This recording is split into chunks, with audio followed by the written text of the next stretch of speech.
reforming the UN Security Council to better represent the developing world and, more broadly, the world as it is today. The United States believes that this should include 2 permanent seats for Africa, 1 rotating seat for small island developing states, permanent representation for Latin America and the Caribbean, in addition to the permanent seats for countries we've long endorsed, Germany, Japan, India. The United States supports starting negotiations on Council reforms immediately. The United States is committed to adapting the UN system to reflect this world of today and tomorrow, not the one that existed in 1945. But we are and we will remain resolutely opposed to revisionism. We will not accept efforts to tear down, dilute, or fundamentally alter the core principles of the UN Charter: sovereignty, territorial integrity, independence. Sir जय Hind. Sanjeev Srivastava sir जय हिंद, बहुत बहुत शुक्रिया समय देने के लिए। Thank you sir. जय हिंद राजेश जी, और धन्यवाद आपको आपके शो में मुझे फिर से इनवाइट करने के लिए। Thank you sir. सर एक बड़ा अहम मुद्दा था जिस पर मुझे आपसे बात करनी थी, बहुत डिटेल में इसको समझना था अपने लिए और दर्शकों के लिए। हाल ही में हमने देखा कि प्रधानमंत्री मोदी अमेरिका के दौरे पर थे। यूएन सभा को संबोधित करते हुए उन्होंने कहा कि यूएन जैसी संस्थाओं में एक बदलाव की जरूरत है।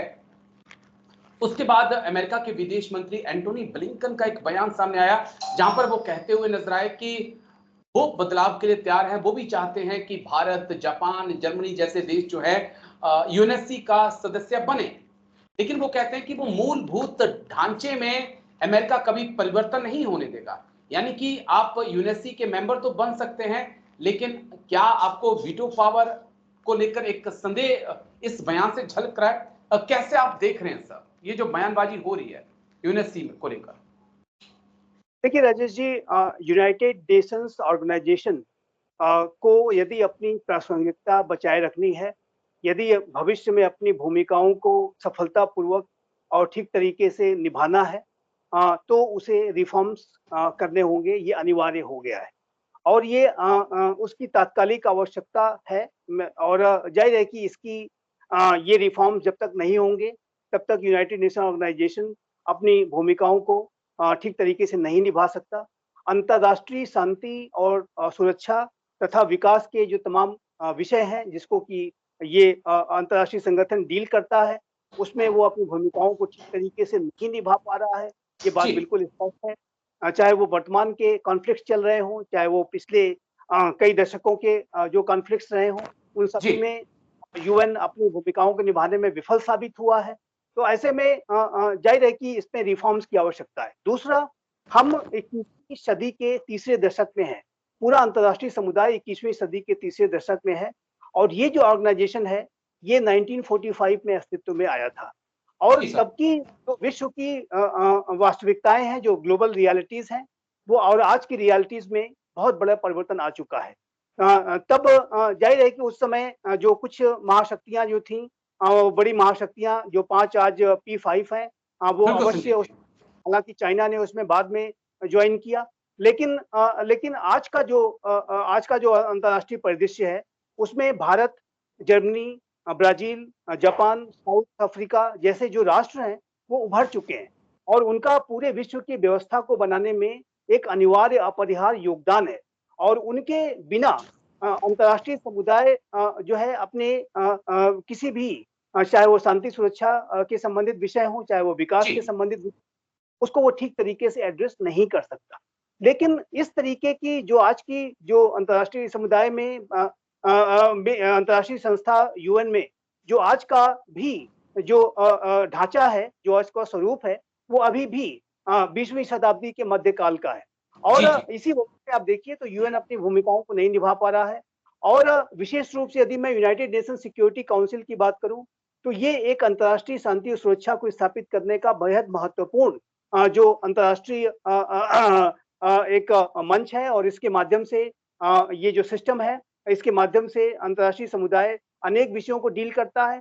लेकिन जिस तरीके से यूनाइटेड नेशन सिक्योरिटी काउंसिल में सिर्फ 5 राष्ट्रों को ही स्थायी सदस्यता है और उनको वीटो पावर भी है और उस वीटो पावर का इस्तेमाल ये जो परमानेंट 5 जो पंच प्रधान एक दूसरे के विरुद्ध अपने हितों को साधने के लिए, एक दूसरे के ऊपर डोमिनेंस बनाने के लिए करते हैं, ऐसे में ये स्पष्ट है कि यूनाइटेड नेशन सिक्योरिटी काउंसिल महाशक्तियों के बीच में सिर्फ और सिर्फ एक राजनीतिक अखाड़ा बन के रह गया है। ये अपनी ओके। भूमिकाओं को ठीक तरीके से नहीं निभा पा रहा है।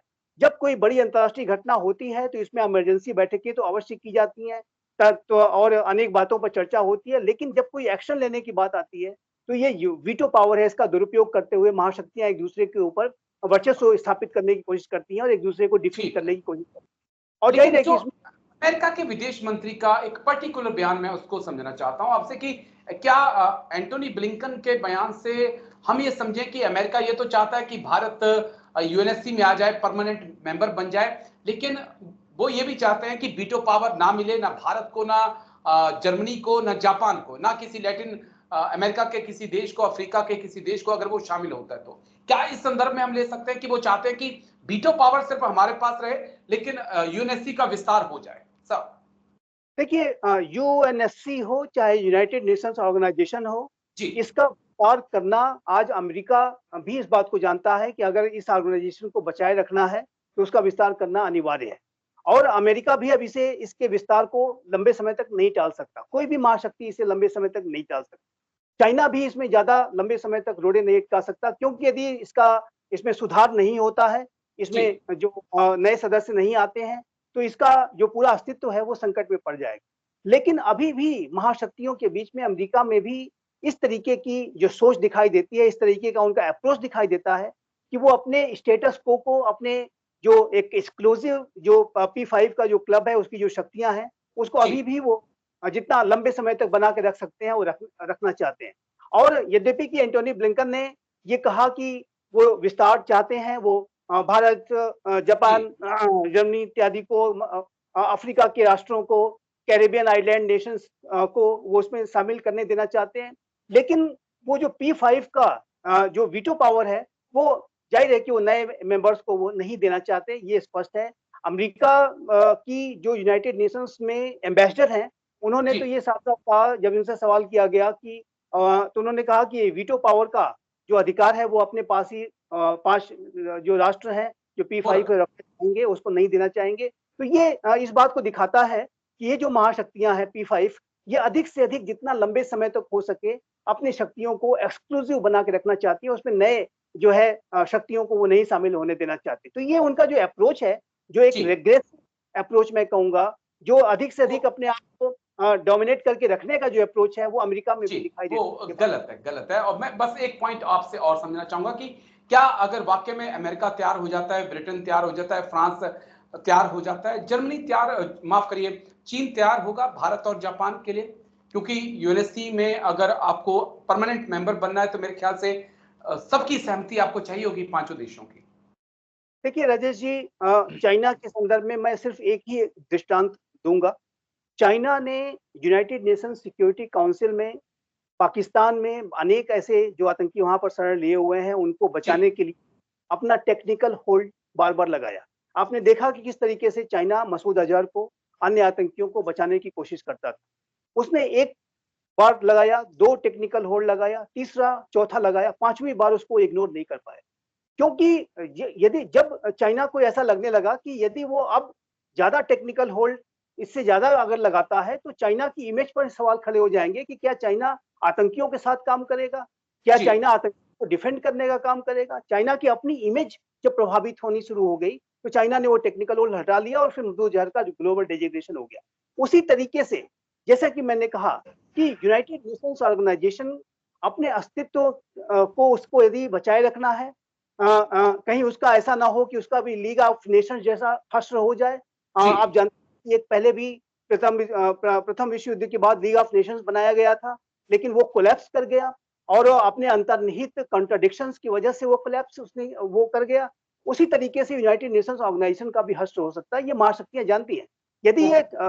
ऑर्गेनाइजेशन ही कोलैप्स कर जाएगा तो फिर चाइना का उसमें कोई लाभ नहीं है। तो मुझे ऐसा लगता है कि चाइना भी जो इस तरीके के रिफॉर्म्स को वो वो सपोर्ट करेगा, क्योंकि उसको भी इस बात का एहसास है कि यदि रिफॉर्म्स नहीं होंगे, ग्लोबल रियलिटीज को यदि आज का यूएन रिफ्लेक्ट नहीं करेगा तो वो कोलैप्स कर सकता है।